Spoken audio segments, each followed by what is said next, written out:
आणि दुसरी गोष्ट बिझनेसचा म्हणाला इतका छान मला अनुभव येतो आणि हे सगळं फक्त आमच्या सरांमुळे आहे।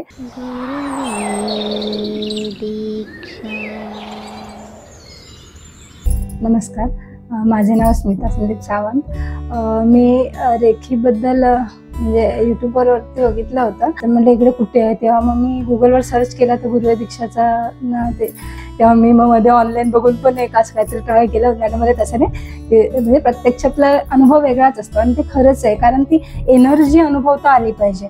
आणि खरंच म्हणजे जेव्हा दीक्षा घेतली ना, की म्हणजे तो प्रसंगच खूप छान होता। आणि दीक्षा घेतल्याच्या नंतर ते काय मंत्र वगैरे जे काय आहे ना, आणि एकदम म्हणजे घरी गेल्याच्या नंतर एकदम हलकं आणि शांत फील झालं। त्या दिवशी मी बाकी काय नाही विचार केला, एवढी शांत झोप लागली ना, म्हणजे एकदम टेन्शनच गेल्यासारखं झालं होतं। म्हणून त्याच्यामुळे तर खूप रिलॅक्स झाले। आणि एक तर मी ते ठरवले नाही, घरी पहिली आधी साधना, नंतर बाकीच्या गोष्टी। हे सर म्हणतात ना की पहिली प्रायोरिटी ही आपली साधना आहे, कारण त्याच्यामुळेच आपल्या सगळ्या गोष्टी छान होणार आहेत। आणि त्याच्यानंतर पण म्हणजे आता जे काय अनुभव येत आहेत ना, म्हणजे असं वाटते की लाईफमध्ये खरंच खूप छान लाईफ आहे आणि मी काहीतरी करू शकते। कारण आणि दुसरी गोष्ट बिझनेसचा म्हणाला इतका छान मला अनुभव येतो आणि हे सगळं फक्त आमच्या सरांमुळे आहे।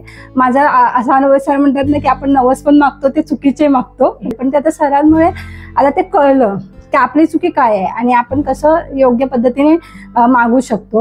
म्हणजे ह्या सगळ्या गोष्टी, किंवा सर म्हणतात ना की काहीतरी वाईट होणार असेल तर आपल्याला अनुभव येतो ना, तर हे मी अनुभवलंय बऱ्याचदा। अगदी माझ्या मुलीच्या बाबतीत पण मी बोलले ना की पण डॉक्टरांनी पण 1 महिना हातात दिला होता आणि बोलले की अरे हा चमत्कार झाला, आम्ही फक्त औषध दिलं, कसं झालं माहिती नाही। म्हणजे जर एवढी स्ट्रॉंग माझ्यामध्ये आहे ना शक्ती, तर नक्कीच मी आयुष्यात काहीतरी करू शकते। आणि हे फक्त मला सरांमुळे कळलंय। आणि सर एवढं छान अप्रतिम शिकवतात, तिथे तर वेळ कसा जातो कळत नाही। आणि लाईफ मधल्या छोट्या छोट्या गोष्टी शिकवतात। ज्यांना कोणी आयुष्यात काही चांगलं करायचंय ना, त्यांनी गुरुवेद दीक्षामध्ये यावं, आणि खूप छान प्रकारे सर समजवतात।